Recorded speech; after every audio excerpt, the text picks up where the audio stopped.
xài đấy những đào trong một pre plug bảo dương tới này pre plug dương nơi kiện dáng xuống lên trong sân thì đi tăng cái bộ nó một con này thì to plug bông plug tí tầng này nếu dương thử đào cái tôi bảo viên này đặc xã đối năng xã tu sạp này hay không đáng người miền tăng tu sạp mối tăng xa camera mối hay một chiếc với ai connect direct từ mối nắng internet mà tại một đòn giống nè cái đầu đấy function របស់វាមានពីរប្រភេទទី1យើងអាច connect ជាមួយ Wi-Fi ហើយ function ទី2គឺអាច download connect direct ជាមួយ network Wi-Fi អូខេឥឡូវចេញភ្លើង Thank you for using Kara. Please open the app for network configuration. Waiting to receive network configuration information.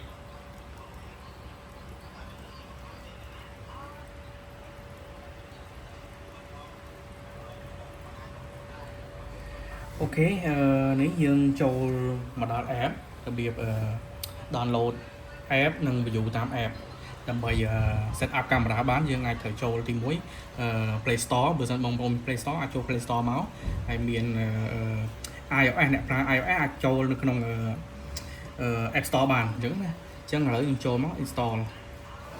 កម្មវិធី Moslab អត់ទៅអត់ទៅច្បាស់តិចបងប្អូនទៅចាំមកហើយអត់សាយអូខេនេះពងដើរហើយ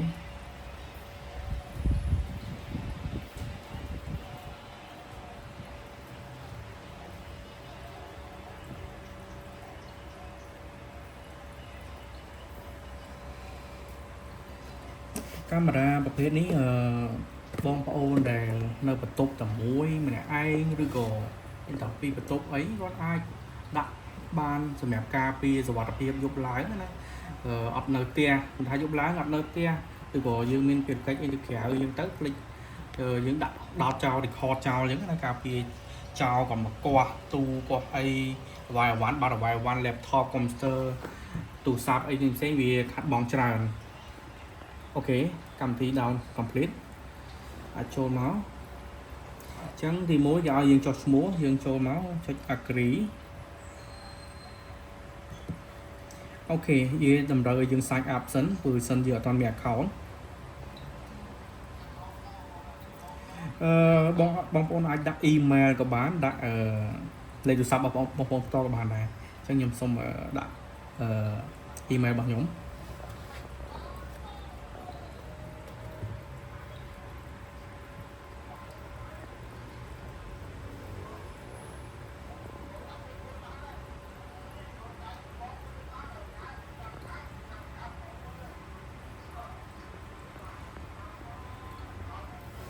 អូខេខ្ញុំ submit email របស់ខ្ញុំទៅហើយអញ្ចឹងទីទៀតខាងក្រុមហ៊ុនគាត់នឹង alert មក